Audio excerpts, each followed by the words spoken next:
44ኛው ጥያቄ if f of x እኩል ይሆናል radical of x squared plus 3x and g prime of 2 እኩል ይሆናል 4 then g of f prime of 1 equals dash።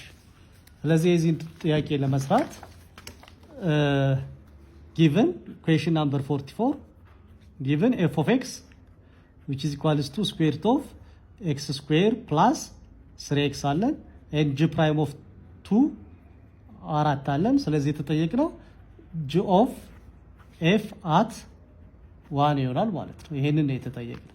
ስለዚህ ይሄን ከመስራታችን በፊት g of f prime of x ማለት ምን ማለት ነው የሚለው እናያለን። ስለዚህ ይሄ ማለት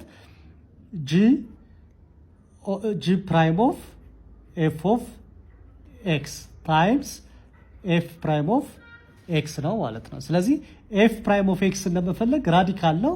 ሶ የምታስታውሱት ከሆነ ራዲካል ኦፍ ኤክስ ማለት ራዲካል ኦፍ ኤክስ ደሪቬቲቭ ስንል ይሄ ማለት ኤክስ ዘ ፓወር ኦፍ ራዲካል ማለት ፓወሩ 1/2 ነው። ደሪቬቲቭ ነው። ስለዚህ ፓወሩ ይወርዳል። ፓወር ሩል ነው የምንጠቀመው። ፓወሩ ይወርዳል። ሶ 1/2 ይሆናል። ሶ ኤክስ ዘ ፓወር ኦፍ 1/2 ማይነስ 1 ስለዚህ ይሄ ማለት 1/2 x the power of 1/2 minus 1 ማለት minus 1/2 ነው። ስለዚህ 1/2 x the power of 1/2 ይሆናል። so 1/2 square root of x ይሆናል ማለት ነው። ስለዚህ ይሄ የደሪቬቲቭ ኦፍ ራዲካል x ነው። ስለዚህ f prime of x ን በተመሳሳይ f prime of x ማለት square root of x square plus 3x the whole derivative ማለት ነው።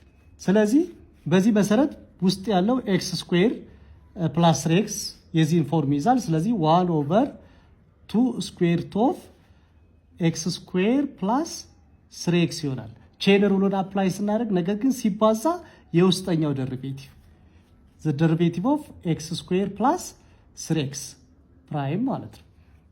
ስለዚህ የx ስኩዌር ደሪቬቲቭ 2x አለን። የ3x ደሪቬቲቭ 3 ይሆናል ኦቨር 2 times square root of x square plus 3x ስለዚህ g of f derivative at x ማለት እኩል ይሆናል g derivative f of x times 2x plus 3 over 2 square root of x square plus 3x ስለዚህ g of f prime of 1 ስለሆነ የተጠየቅነው በኤክስ ቦታ አንድን እናስገባለን። ስለዚህ g of f prime of 1 እኩል ይሆናል g prime of f of 1 times 2 times 1 plus 3 over 2 times square root of 1 square plus 3 times 1 ይሆናል ማለት ነው። ስለዚህ which is equals to g prime of f of 1 ማለት አሁንም square root of 1 square plus 3 times 1 ማለት ነው። ይሄ ደግሞ 2 times 1 2 ነው። 2 ሲደመር 3 5 ይሆናል። ሲካፈል 2 ሲባዛ square root of 4 1 square ሲደመር 3 ስለዚህ g derivative of 2 ይሆናል። ይሄ square root of 1 square ሲደመር 3 square root of 4 ነው። square root of 4 ማለት ከራዲካል ሲወጣ 2 ይሆናል። ሲባዛ 5 over 4 ከራዲካል ሲወጣ 2 ነው። 2 ሲባዛ በ2 4 ይሆናል ማለት ነው። ስለዚህ g derivative of 2 ተሰጥቶናል። 4 ተሰጥቶናል። ሲባዛ 5 4ኛ ስለዚህ 4 ሲባዛ ሲካፈል ለ4 1 ይሆናል።